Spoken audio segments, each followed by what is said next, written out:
Hey everyone, it's Erica. I'm back with another process video for you today, and I'm going to be using my March Patreon kit that features the Happy Blooms collection from Simple Stories. I do have a cut file here that I'm going to be using, and this is one of the Patreon exclusive cut files that you can get when you are one of my patrons. So I cut it out on some white cardstock, and I'm just going through the 6x8 papers. For this kit, you get half a pack of the 6x8 papers. And so I'm just going through and deciding what I want to back this cut file with. At first, I thought I was going to back each letter with a different pattern paper like I normally do, but I decided that I am going to run this striped paper from the March kit through my silhouette and back all of the words with this one piece of pattern paper. So I'm just going to get this stuck down to my mat, and then I went through the Silhouette software and removed the pieces that I did not want cut, and I'm going to run that through my machine and have the backer piece cut out for me.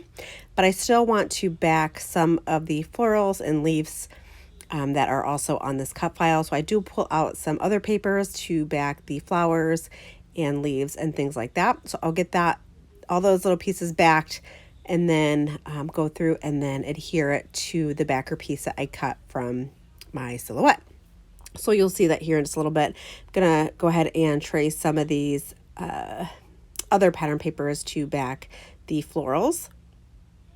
And then you'll see that I'll bring in that stripe paper. It's cutting right now. I'm on my machine, and then I'll get everything stuck down and adhered with some wet adhesive. Going through and sticking these down.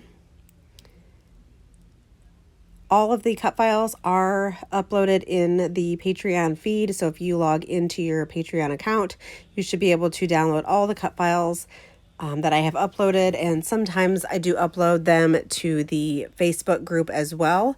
I do upload like the one monthly Patreon cut file in the group, and then the extra cut files are usually uploaded in the on the Patreon feed, so you can download them there. If you have any trouble at all getting them, just let me know and I can help you out.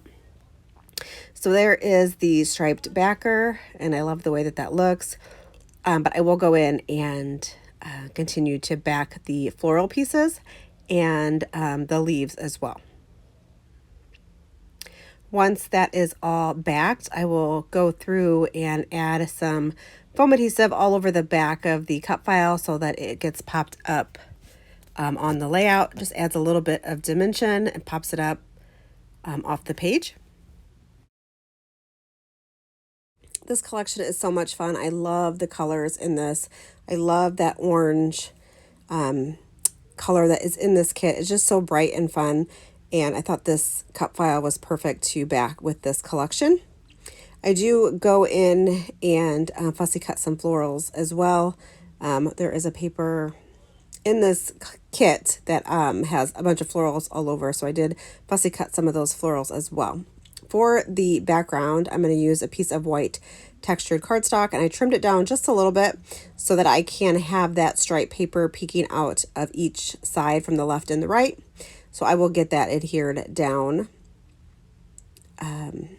get the white adhered down to the stripe paper. And I have my photo printed out in black and white, and I'm just going to mat it on two different 6x8 pattern papers from the collection, and then just nestle that right at the top of this cut file. It fits perfectly in here. This photo I printed off at home, and it's trying to think of the size. It's probably like 2 3/4 by 3 3/4 maybe. The size that I get from my printer at home they're smaller sizes. I'll measure it and leave the size of the photo down below, so if you're interested in the photo size. I'm going through the ephemera pack and I pull out some of the die cuts to use on this layout, and I'll get them stuck down, kind of just laying them out on the page, kind of where I want them to go. Some of them will stay and some of them will go back in my little dish because I won't end up using them. Like that little banner that says I believe it says a lovely day. I ended up switching that out and using a foam sticker instead. I felt like that just kind of blended in too much.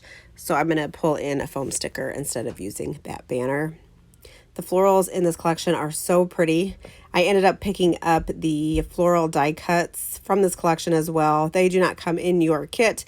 When I tried to order them, they were back ordered, so I didn't want to hold up the kits any longer. But I did find a pack for myself on a cherry on top. So I'll leave those linked down below. So if you're interested in picking those up as well, you can grab them from Cherry on Top, or I'm sure scrapbook.com has them too. So just fussy cutting some florals. I don't end up using these on the page, but I did go ahead and fussy cut those out, and I'll just use them on my next layout. Here is that beautiful pattern paper, and I included this in the kit for the purpose of fussy cutting it. So I know that I want to probably use some of it to mat a layout on as well. But for this inside piece, I am going to go ahead and fussy cut all of the flowers that I can from this one sheet. I'll just do a couple of them on camera, and then I use a couple of them on this page. This layout came together really quickly. Just backing it with one pattern paper and using the silhouette to cut it out made it go by really quick. So I just had to back a couple of the florals and the leaves, and that was it.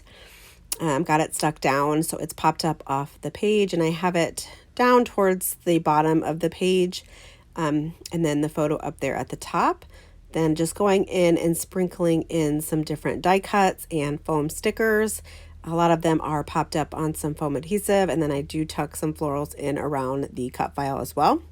I love using a large title cut file like this. It just helps the page come together.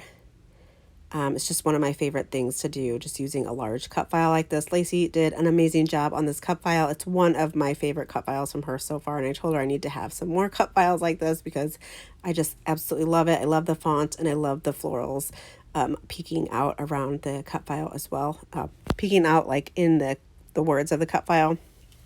I just think it's so pretty and so much fun. So I'm excited to see how you guys use this file in your projects. Just going in and tucking in some more florals and some different leaves and stems. I do add that kite. I do add a bumblebee. There's that little bumblebee, so I'll get him popped up on the page as well. There is a little bird that I add to the layout as well, and then a little floral cluster here at the bottom left corner, and that butterfly is popped up on foam adhesive. When I have butterflies, I usually just add adhesive to the center of the butterfly. That way I can pop the wings up on the butterfly just to give them more dimension. I will have still shots for you guys at the end so you can check out the photos. But I will add some photos into the Patreon Facebook group as well so you can see all the close-ups and the little details and things like that. So just going through and tucking in the florals. That little birdhouse right there popped up, and I'm just creating a little cluster around it of some florals, and I'll add in some leaves in there as well. There are some die cut hearts, so I will sprinkle 3 different hearts around the page, just trying to create a visual triangle to help move your eye around the page. And then I do pop in some enamel dots, and I add a couple to the center of the florals on the cut file. And then I add in a cut apart. In the kit, there is a cut apart of like journal spots. So one of them had like it looked like a tab and like some washi tape at the top of it. So I trim that up and then stick that at the top of my photo just to add a little bit of something at the top of the photo. And then I will use one of the floral die cuts to the right of my photo, and then I pop up, or I end up putting an enamel dot up there by the photo as well, so that there is enamel dots in 3 different places around the page. I like to use my tweezers to stick down my enamel dots, because when I try to use my fingers, I end up flicking them, or they just go all over the place. So I like to use my scissors to stick down my enamel dots. So I'll have still shots for you guys at the end so you can check it out. I hope you enjoyed this layout. Let me know what you think of the layout and what you think of this cut file. I will see you guys in my next video, and I hope you guys all have a great day. Bye.